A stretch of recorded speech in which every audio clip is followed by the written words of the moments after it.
Hey guys, welcome to another video. My name is Ian. I hope you're having a great day today. Thank you so much for stopping by my channel. In this video, we're going to be talking about the 20 books that I finished in the month of October. I swore that I wasn't going to do this to myself this year. I went into this readathon in October saying, I'm not going to hit 20, it's going to be fine. I'm just going to read at a comfortable pace. And then I didn't. And then I pressured myself so hard to get to 20 books. I do this every time. The competition drives me, the pressure drives me. I do this to myself. No one's saying, Ian, you have to read all 20. They're like, yeah, you're fine. And then I make myself do it. So that says a lot about me as a person. But we're not here to talk about me. We're here to talk about books and if I enjoyed them. So let me know what you read in October, if there was anything that you particularly enjoyed. I am going to try to keep this as stream of consciousness as possible because honestly, I don't want to edit me having to talk about 20 books more than I have to already with putting pictures up and everything. So we're just going to talk. I hope you're here to listen because I'm about to be yapping about some books to you guys. So without any further ado, let's jump in. So I started off the month with a very exciting release for me that is Falling in a Sea of Stars, Book 8 in the Green Rider series by Kristen Britton, which has been my obsession this year. I feel like every year there's some fantasy series that kind of dominates my thinking, and this year it was Green Rider, and I'm very happy about that. I've said it before, but Green Rider just so perfectly encapsulates everything that I love about fantasy and all that fantasy can be. It's modern, but it's classic. It's intense and epic, but it's also kind of cozy as well. It has great characters, great action, great writing, great pacing, great plot. It's fantastic. And if you are sleeping on the Green Rider series, you need to get on it because it's so good. And Book 8, Falling in a Sea of Stars, just came out on September 30th, so I had to hold off for a day to read it in October just so I could count it for this readathon. And it was a great read. It was a great read. I will say that this book didn't necessarily have as much of a full arc as I'm used to because apparently this book was intended to be this Book 8 was divided kind of between books 8 and 9, so I don't know how much or how much that changed, I guess, during the editing process. But this book definitely felt like a lot of buildup. There were some really intense and crazy things that happened in it, but overall, it just left me wanting Book 9 really, really badly. So, not my favorite of the series, but I highly, highly recommend the Green Rider series. If you love fantasy, read these, because they're a great time. But next, we're going to talk about the newest release from Philip Fracassi, who is one of my favorite horror authors at the moment. He's putting out a lot of books. This is his third release this year. He released The Third World Time Travel, which is a sci-fi thriller, a novella called D7, and The Autumn Springs Retirement Home Massacre, which is the book I'm talking about today.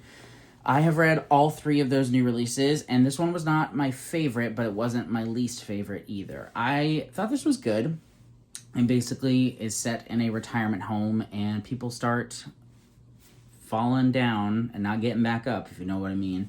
And it's a little suspicious. Some people try to write it off as just they're old, this is normal, but our main character definitely feels like some weird stuff is going on, and she tries to get to the bottom of it. This definitely felt more like a thriller than it did a horror book for me, but there were some horror elements that I still enjoyed, and I thought that it was well-paced and interesting enough. I guess I wanted a little bit more of that classic Philip Fracassi horror feel, and it didn't quite do it for me the way Gothic did and Boys in the Valley did. So I enjoyed it. Not my favorite Philip Fracassi, but still a good read and a good starting point. If you're kind of getting into horror or trying to get into Philip Fracassi's books, it's a good starting point. But for me, I just wanted that really horrifying stuff. You know what I'm talking about? So yeah, there we have it. Next, though, I have to find this book. I have a large stack of books next to me. So far, the books that I've been talking about are ones that I don't own physically, but this one I do. So we're going to go ahead and get that. But I read The Raven Scholar by Antonia Hodgson. If you joined the live stream over on Kyle's channel where we talked about the books that he and Jordan and I chose for each other to read, you'll know my thoughts on this already. But if not, I'm here to tell you this book was fantastic. Possibly my favorite book of the month. Possibly. We're going to go with possibly. It was so good. This is a fantastic fantasy debut. The author does have historical mystery books that I will be reading. But this is Antonia Hodgson's first fantasy book, and man, she came out swinging. This book rocked so much. I loved so much about it. It has a lot of tropes, but it does them so well and does them in a way that like just feels fresh and really exciting. And there's certain narrative choices that are made in this book that were really interesting to me as well. I found this completely compelling despite how long it was. I could not stop reading this book. In it, we follow Nima, who is a raven, who is basically like society is divided up into different sects of people, and each of them kind of has their own specialty. And every, I think, like 24 years or something like that, a new emperor is chosen from the sects. Each of them submits somebody for these trials, and whoever comes out on top of those trials ends up being the new emperor. And Nima is not the chosen raven scholar, but she's kind of in the emperor's court, and a murder takes place very early on in the book, and she is the one who has to kind of figure out what happened. So it's a fantasy, but it's also a mystery, and there's so much going on here, a lot of politics, a lot of action, a lot of world building that I just was so down for. So I cannot wait for book 2 that is supposed to come out, I think in 2026. I'm really excited about it because this book was fantastic. So thank you so much to Orbit for sending me an arc of this months ago. I'm glad I finally read it. So there's that. Like I said, possibly my favorite book of the month. I'm not 100% sure. But next we're going to talk about a book that is by one of my favorite authors, but was not one of my favorite books of the month. And that is Since We Fell by Dennis Lehane. I have now read almost all of Dennis Lehane's books. I have 3 left. And this one is on the lower end of my enjoyment of his books. This is a thriller, but it's kind of a weird thriller in that like the first half doesn't really feel very thrilling. There's like the prologue, which is very engaging, but then from there it kind of drifts into this story about this woman who is kind of having an identity crisis throughout the story, really. And it's just about her, and then she starts to not quite know what to believe about her husband around the halfway point. That's kind of the setup for the story, but it takes a long time to get there. And the second half of the story just was like insane. Like so many twists, so many crazy reveals, and like it definitely required you to just suspend your disbelief. And for me, I couldn't quite do it that much. I was just kind of like, this is a little bit ridiculous. But I still had fun. Like I had a good time with this book. But overall, by no means Dennis Lehane's strongest book. That's probably Small Mercies, but he also has Gone Baby Gone. He also has Mystic River and Shutter Island, and just so many good books. So I enjoyed this, but not nearly as much as some of his other books. So take that as you will. Next, we're going to go ahead and talk about a little horror book called Tantrum by Rachel Eve Moulton. This book is one that I had been kind of interested in. Jake, the Bookish drummer, and I stumbled across the cover. I can't remember how we came across it, but we were in a chat together and we were kind of talking about it. We were the only two that were interested in it. And he read it and really enjoyed it, gave it 5 stars. So I was like, I got to read this book. I love the cover. And I think I love the cover more than anything else in the book. The book itself was pretty good. It was entertaining. It was too short. This is a book about a woman who thinks that her new baby is a monster. And it goes from there. And, you know, I guess I just wanted to go a little bit farther.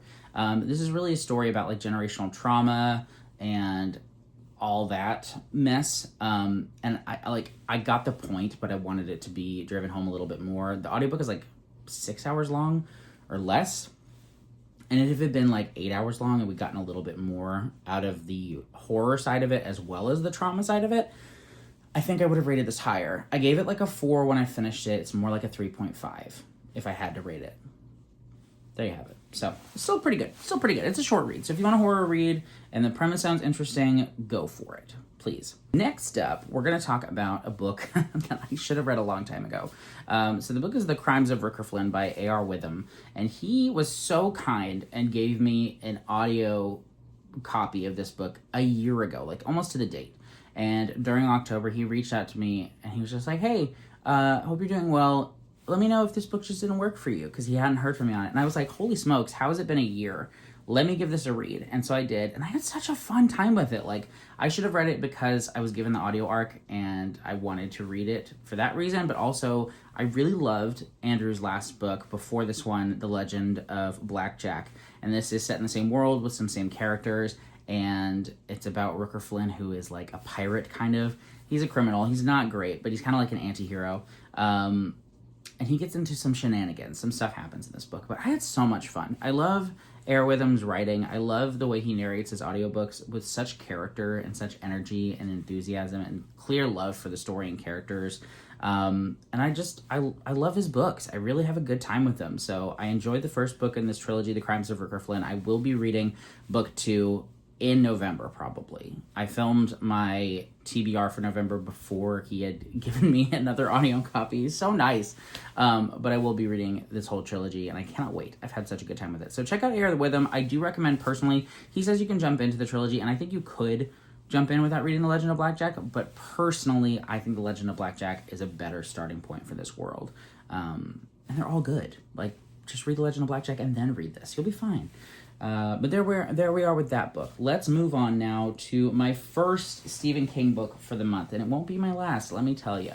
That is Revival. This is probably the best Stephen King book I read this month. Actually, no, probably about it. This is the best Stephen King book that I read this month. This was great. I had a really good time with this, and it had been hyped up because Jake loves this book so much. And I see why. This is a story, it kind of like reminds me of Frankenstein, but like a coming-of-age story. Like really a life story of this character. And I don't even know how to like accurately describe this. So it's about a boy, and a preacher comes to his town, the new preacher, and that preacher has like a fascination with electricity and its kind of healing capabilities. And the story goes from there throughout the boy's life, and kind of how him and this preacher are kind of bound together through fate, and the way they kind of keep drifting back into each other's lives. And the last like 30 pages of this book are insane. Really good ending. One of Stephen King's best endings, in my opinion. The middle section lost me a tiny bit. I thought it dragged a tiny bit, and so for that I deducted like a half star, but still really good. Like, definitely one of Stephen King's better, like, newer releases. I want to say this came out in like 2014. If I got that right, I'm a legend. It is 2014, November 2014. So yeah, it's relatively new. I mean, like 10, 11 years ago now, which is crazy. But a really good one. One of his better, newer releases, in my opinion. So check that book out. It is a good time. Next, though, I get to talk to you guys about a book I loved. I loved this book. I gave it 5 stars. It is Evil Genius by Claire Oshetsky, who is just such a good writer. I love their writing so much. I've now read 3 out of 4 of the books by Claire Oshetsky. One of them is like written by Claire Oshetsky, but is under the name Lark Banobi. So I've read technically like the 3 Claire Oshetsky books, and then I just have the Lark Banobi. But I'm getting distracted. Evil Genius is fantastic. So this is a book about a woman, I think it's set in the 70s, and she works at a phone company, and her job is to, basically she's in the billing department, so people who can't pay their bills, she calls them, is like, why haven't you paid your bill? And if they don't have a good enough reason, she rips their lips, which is basically saying she takes away their phone access. And in the 70s, that was like, the only way to communicate with people was calling people on the phone. And so it's a big deal. But basically, there's some drama that goes down in her department. You find out about this on the first page, that someone in the department was having an affair with somebody else in the same company, and their affair was discovered by the husband of that woman, and he did. And that kind of sets our main character on this spiral of, like, liberation and self-discovery as a woman who is in a very unhealthy marriage. And it was so riveting. Like, the way that Claire Oshetsky writes is just so brilliant. There's something about it, like, I don't know, it's so hard to describe. Like, she writes in this way that is very clear and direct, but is also, like, weirdly obscure and whimsical and sticky. I don't know, it's just, her prose, like, gets under my skin in a really uncomfortable way at times, but a really cool way as well. And this might be my favorite book from her. I think it's a little bit more straightforward than her other novels, or their other novels, being Poor Dear and Chouette. Oh, I don't know. I'm going to have to make a whole video about Claire Oshetsky's books, because Chouette, they're all so good. They're all so good. But Evil Genius is fantastic. It comes out in early 2026. I'm going to tell you the date right now, because I don't know. It's either January or February, but I was lucky enough to get an e-arc, and it was so good. It comes out February 17th of 2026. You are not going to want to miss this. It is so good. I loved it so much. But if you can't wait to read this book, it is on NetGalley, and also go read Claire Oshetsky's other books, Chouette and Poor Dear. They're fantastic. I recommend all of them. So good. Next up was like the most nothing burger of a book that I read this month. Oh, actually, there's some competition for that. But it was Wrath of the Triple Goddess by Rick Riordan, which is book 7? I think 7 of the Percy Jackson series, Percy Jackson and the Olympians, but it's like a weird 7 where like there's the initial 5 and then there's like two other series that go in between this and book 6 and 7, and then he came back and did the senior year portion of the Percy Jackson books, which, like, man, this guy's got to be an adult by now. Like, what are we doing? He's been through so much, but that's not the point. It's just like a cash grab that was released around the time of the launch of the Percy Jackson and Olympian show, and it was fine. Like, it was fun. I'm not the target audience anymore, but there's, like, the thing that was so good about the Percy Jackson books was that they were really fun and funny and had great characters and, like, really surprising moments. But there are also these huge stakes that Percy got into and had to, like world-ending things. And, like, this is not that. It is all, he's trying to get letters of recommendation for college, and so he has to, like, deal with all these different situations to get those letters of recommendation. And, like, it's lost its charm, in my opinion. So, but again, I'm not the target audience anymore. But then again, like, the people who were reading the original books, I am the target audience for those. Like, so who's he writing this for, is my question.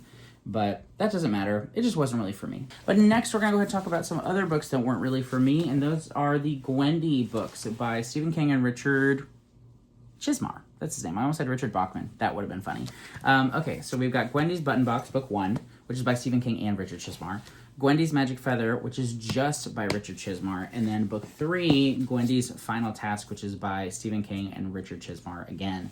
And this could have been a single book. It should have been a single book. Like, to the point that, like, I would say the second book didn't even have to exist. Like, if you added an extra 5 pages to Gwendy's Final Task, you could have just skipped this entire book, which is insane. Like, I don't know what we're doing here, but I've read them now, and I am trying to be a Stephen King completionist. I have less than 20 books to go. I've read almost 60. So there's 2 more marked off, I guess. But these are about Gwendy, who, when she's a child, she's given this mysterious button box by this hatted fellow here. And the button box has certain abilities that it gifts her with each button. And throughout her growing up in book 1, she has the button box. And at the end of it, she thinks like it's done because it was supposed to originally be a standalone. And then things kind of come back in books 2 and 3, which, again, just were unnecessary. So I would say the third book, I will say, was engaging. Like, the plot was more engaging. So I would put, like, book 1, book 3, book 2. But, like, none of them are above, like, a 3.5 stars. So not my favorite. Not my favorite. But now we're going to talk about possibly my other favorite. Okay, so there's, like, 4 books that really stand out in my mind. 4, possibly 5 for the month. And this is one of them. And it is Blood Over Bright Haven by M.L. Wong. This book was so good. This was so good. This was a 5-star for me, and personally, I like it better than M.L. Wong's other big book, The Sword of Kaigen. Not by, like, a lot. So, like, don't be going off in the comments being like, you're insane, because, like, they're both really good. But Blood Over Bright Haven was just better, in my opinion. So in this, we really have 2 main characters from 2 completely different walks of life. One is a janitor in this, like, not academy, like, research building. Maybe it is a university. I can't recall. But he's a janitor who's come from across this border. And he basically has all this experience and stuff, but he's seen as lesser because of where he comes from and what type of person he is. And then we have our main character, who is a woman who is the first woman to kind of get into this research thing. And she's trying to make advancements for the city, and they kind of get pulled together in an unexpected way. And the story goes from there. But the magic was really interesting in this. The stakes were really high. The escalation in this book was really good. And the emotions. M.L. Wong is so good at writing emotional fantasy, and this was. So I really enjoyed this. Had some unexpected moments in it for sure. And I thought it was fantastic. This is a really good book. So very happy that I read that. Next up, I read Rotten Tommy by David Sodergren. And this is awesome. This is the horror that I wanted from some other books that I read this month. It was just like gnarly, grisly, dark, messed up horror. In this, we have a woman who moves into her parents' house. Her parents are gone, and she is moving into their old house. I don't remember if she's trying to sell it or what, but they're like renovating, and she finds these old tapes in the wall, and she plays them and starts seeing this really mysterious and deadly looking person kind of like lingering around her, and it goes from there. This book was freaking wild. This is my second book by David Sodergren, the first one being The Horror, and both of them were just gnarly books. If you want some horror that is gonna make you go ew and like have a good time, read these books because they're really good. I really liked Rotten Tommy a lot, possibly better than The Horror. I definitely want to read more by David Sodergren though. Really good. Next up, I read Ironbound by Andrew Givler, which I've seen quite a bit of buzz for, and I love Andrew Givler's writing. He wrote one of my favorite urban fantasy series called the Deck Collection series that I've also really loved this year. I read 4.5 of those, and I thought this was good. It was very different. It is epic progression fantasy, Roman-inspired, kind of feels a little bit like The Way of Kings, plus The Will of the Many, plus Cradle, all like wrapped into one book. And it was really fun. I had a really good time with it. It was long, but it was well paced. There was a lot of action in this book. So if you like a lot of like kind of military fantasy, give this a go. But some very interesting magic, some really compelling characters, and a plot that just like did not let up. So very well done. I really enjoyed this. I cannot wait for book 2, Cold Wind, which comes out mid next year or early next year. So quite quickly, considering this just came out in October. But I had a really good time with this. I do recommend checking it out. And also, if you want urban fantasy, do check out his Deck Collection series. I do have a video on that, which I will leave linked down below for your enjoyment. Check it out. But yes, there's that. And then I read a Bachman book. My last Stephen King book of the month was Roadwork by Richard Bachman / Stephen King. And this one was not bad, but was not like my favorite. So it was kind of boring, if I'm being honest. So in this book, we follow a man who, like, his life is just like, it sucks. It keeps getting worse and worse throughout the book. And it's about a man who, like, when he's at wit's end and he's desperate, like, what's he gonna do when he loses everything? And it kind of explores that. And it was definitely like a character study. I think at this point in the month, my brain was like starting to get fried because I had to reach 20 books. I was close enough, but I was just so tired and I needed a break. So I read it. I liked it well enough. The second half was definitely better than the first half. It was dark. It was sad. It was depressing. But it was an interesting character study. I'll give it that. So not bad. Not my favorite. Definitely not my favorite Bachman book. That goes to Blaze. But not terrible. I enjoyed it pretty well. So there's that. Next, though, I'm very excited about this. I read my first Goosebumps book, and that was Ghost Beach, which I love the cover. I needed to read a paranormal book, and clearly that's paranormal. And I gotta say, this book surprised me. It definitely is like for a younger audience, like middle school, like late elementary school, as far as the horror goes. It wasn't like terrifying. There were some chilling moments, and I gotta say, this book had some twists that I was like, okay, this, like, if I read this in like 5th grade, my mind would have probably been blown. So for that reason, I really did enjoy it, and I'm quite impressed with it. I, like, as an adult, I was like, not like, you know, it didn't impact me the way it would have done, but I respect this book a lot. So I'm glad that I finally read a Goosebumps book. It was a part of my childhood I was missing. So yeah, there's that. Next up, my next 2 books are books that I had very high expectations for, and I enjoyed both, but neither quite as much as I wanted to. So the first is The Heavenly Table by Donald Ray Pollock. I still enjoyed this book a lot. I gave it like a 4.5, maybe a 4.25. It's just the other 2 books by Donald Ray Pollock I gave 5 stars. So I wanted this to be like, oh my gosh, possibly my favorite book of the year, because The Devil All the Time, the first book I read by Donald Ray Pollock, this was my favorite book from last year. And so I was like, could this be my new favorite book of the year? Maybe, but it wasn't. But it was very good. So The Heavenly Table is just more Southern Gothic horror literary book type of thing. I think I've read somewhere somebody called it like Hillbilly Gothic, which it is. That's a really apt description of this book because these characters are something else. As always with Donald Ray Pollock, his writing and his characters and his stories just make you feel grimy, but like in a way that kind of impresses you.